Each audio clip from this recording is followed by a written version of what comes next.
सिंगणापूर जिल्हा परिषद गटातून पांडुरंग खिल्लारे यांचा उमेदवारी अर्ज दाखल, भव्य रॅलीद्वारे जोरदार शक्ती प्रदर्शन।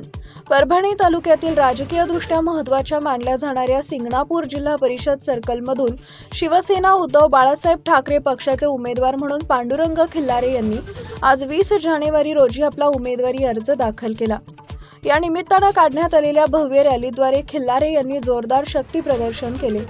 उमेदवारी अर्ज दाखल करण्यापूर्वी सकाळी सिंगणापूर येथून परभणी शहरातील माहेर मंगल कार्यालयापर्यंत एका भव्य मोटरसायकल रॅलीचे आयोजन करण्यात आले होते। या रॅलीमध्ये सिंगणापूर सर्कल आणि परिसरातील शिवसैनिक, युवा कार्यकर्ते तसेच नागरिक मोठ्या संख्येने सहभागी झाले होते। हातामध्ये भगवे झेंडे आणि शिवसेना जिंदाबादच्या घोषणांनी कार्यकर्त्यांनी परिसर दणाणून सोडला होता। दुचाकींच्या या भव्य ताफ्यानं आणि जनसमुदायांच्या उपस्थितीनं विरोधकांचं लक्ष वेधून घेतले। आगामी जिल्हा परिषद निवडणुकीत विकासाच्या मुद्द्यावर आपण जनतेसमोर जात असून नागरिकांचा मिळणारा हा उत्स्फूर्त प्रतिसाद विजयाची ग्वाही देत असल्याचे मत यावेळी कार्यकर्त्यांनी व्यक्त केले। अर्ज दाखल करण्याच्या प्रक्रियेवेळी कार्यकर्त्यांचा उत्साह शिगेला पोहोचला होता। टाइम्स ऑफ महाराष्ट्रसाठी परभणी जिल्हा प्रतिनिधी प्रवीण चौधरी यांचा रिपोर्ट। होऊ घातलेल्या जिल्हा परिषदेच्या निवडणुकीच्या संदर्भात आज आमचा उमेदवारी अर्ज दाखल करण्यासाठी शिंगणापूर मतदारसंघात सर्कलमधली सर्व मायबाप जनता व सर्व शेतकरी वर्ग, युवक, महिला सगळ्या युवकाच्या साक्षीने मी आज उमेदवारी दाखल करणार आहे।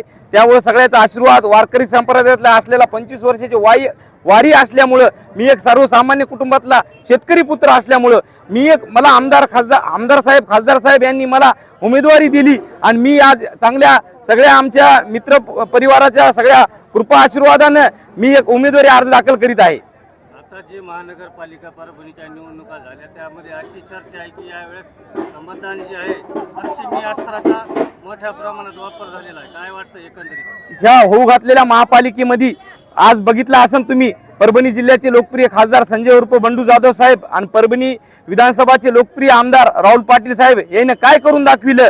तर ह्या परभणी जिल्ह्यामध्ये अशी महाराष्ट्रात एकमेव महापालिका आहे ती परभणी पैशामुळे जिंकली नाही, ही सर्वसामान्यामुळे जिंकली। हे परभणीचं एक उदाहरण दाखवून दिलं आहे। 3 वर्षापासून प्रशासक काळ होता आणि आता 3 वर्षाच्या नंतर जिल्हा परिषद पंचायत समितीच्या निवडणुका लागलेल्या आहेत।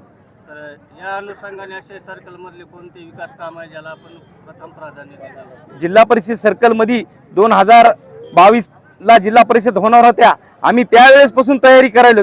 काही लोक आज आयत्या पिठावर रेगुट्या करण्याचं काम करत आहेत, लक्ष्मी आश्रयाचा सरकारचा उपयोग घेत आहेत, पण इथं काही तसं होऊ शकत नाही।